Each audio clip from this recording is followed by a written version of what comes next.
Hello， 大家好，我係阿咪，今日帶大家嚟到最近好熱門嘅馬灣1868。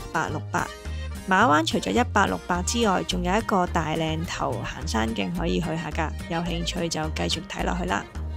出發去馬灣可以喺青衣、荃灣、九龍站、機場都有巴士入到去。今次我就喺青衣坐330入去，離開嘅時候就坐331S 落到去荃灣如心廣場。首先由青衣站 C 出口，跟住落一層坐巴士，大概15分鐘就入到去馬灣㗎啦。330呢日巴士入到去，我喺第2個站落車，基圍小學。落咗車之後，我哋向後行，見到分叉路口，轉右一直行。其實沿路都有好清晰嘅指示牌。再見到分叉路口轉左繼續行就可以㗎啦。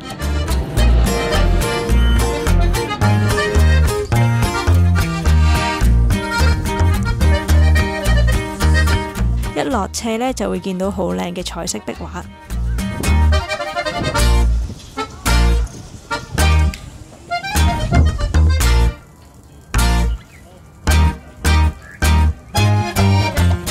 壁畫屋旁邊呢，都會擺放咗一啲台凳俾大家休息坐下嘅。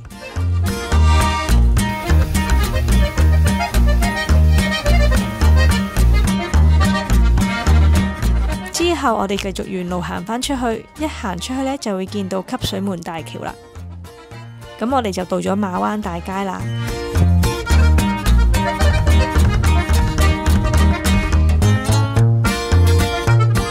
左邊嘅馬灣地標壁畫呢，係一個必打卡位嚟嘅。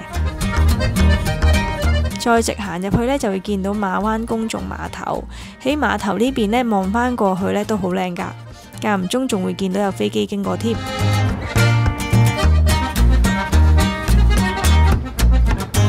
碼頭旁邊仲有間馬灣文化康樂中心，向康樂中心嗰邊行入去呢，就會見到個涼亭。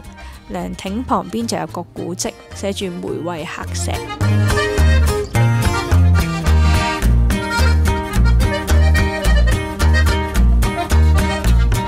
馬灣呢度啲指示牌都好清晰。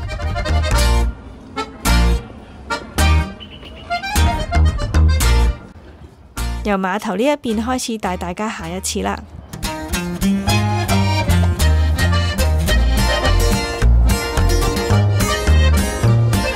呢一個位嘅彩色屋仔都好靚。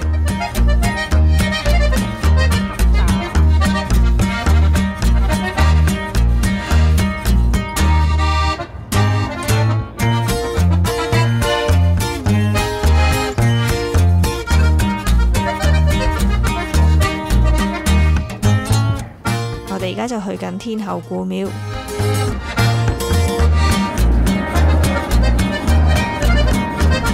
古蹟嘅前邊呢，都會有一個牌介紹呢個古蹟啦，大家都可以 scan 一下佢嘅 QR code 嘅。去到呢邊嘅馬灣大街就有一間 cafe 呢，就可以望住個大橋嘆咖啡，所以假期真係好適合一家大細嚟㗎。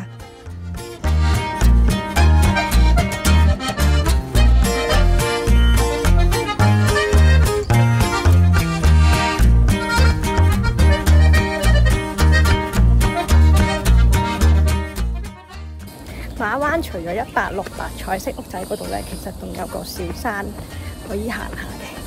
咁而家我哋同大家一齊去睇下啦。沿無障礙嘅通道行入嚟。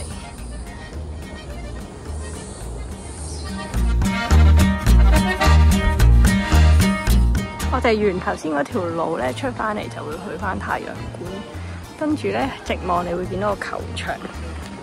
我哋首先要穿過個球場先。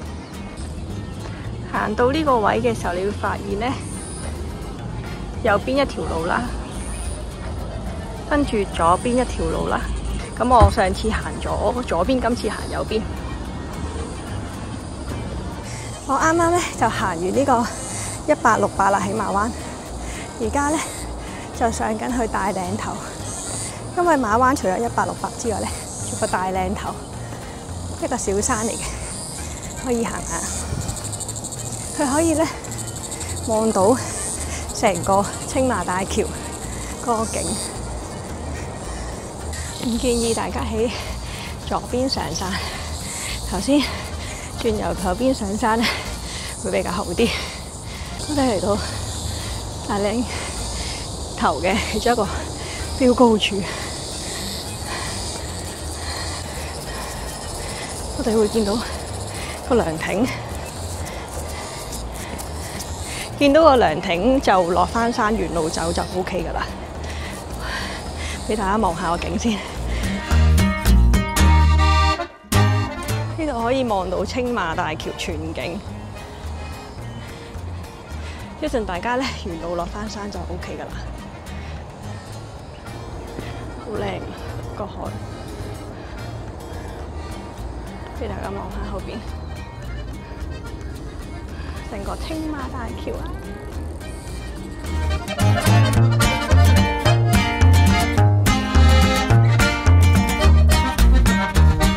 你可以見到羅顏方舟，佢呢度啲樓梯級都好友好，全部都係呢啲石路嚟嘅。見到分岔路口呢度落去呢，係一個石灘，帶大家落去望下。會經過一小段叢林。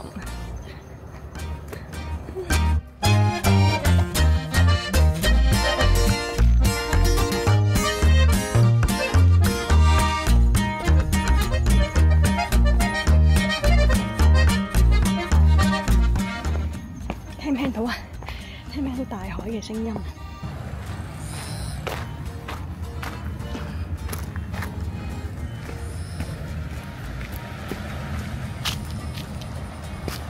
呢啲樓梯級要小心啲啊！大家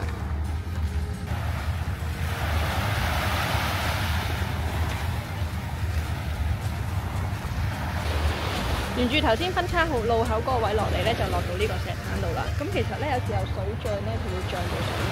咁而家應該係水退嘅時候。咁我哋沿路返去啦。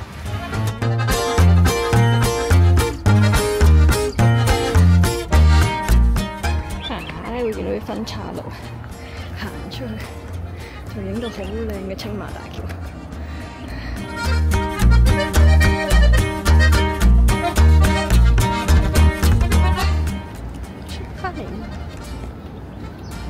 球場啦，咁講翻先，頭先我就喺呢個球場啦。球場一出到嚟嘅時候咧，咁我哋會有左邊同右邊。咁頭先我哋喺右邊上山嘅，咁如果大家唔想見到墓地嘅話，就唔好喺右邊上山，咁就喺左邊上山，沿路上沿路落。翻一次啦，俾翻大家睇啦。球場轉左入到嚟，一路直行。咁大家咧就會見到一條路仔嘅呢度，咁就喺鐵絲網呢個位入去就可以㗎啦。就喺呢個位入去。咁入到去之後咧，咁佢有個指示牌嘅大嶺頭原來。咁就沿住呢條路一路上就 OK 㗎啦。咁頭先我喺呢度落返嚟嘅。今條片咧就嚟到呢度啦。如果大家中意我呢條片嘅話，就訂閱、讚好、分享俾身邊嘅朋友仔。我哋下條片再見啦，拜拜。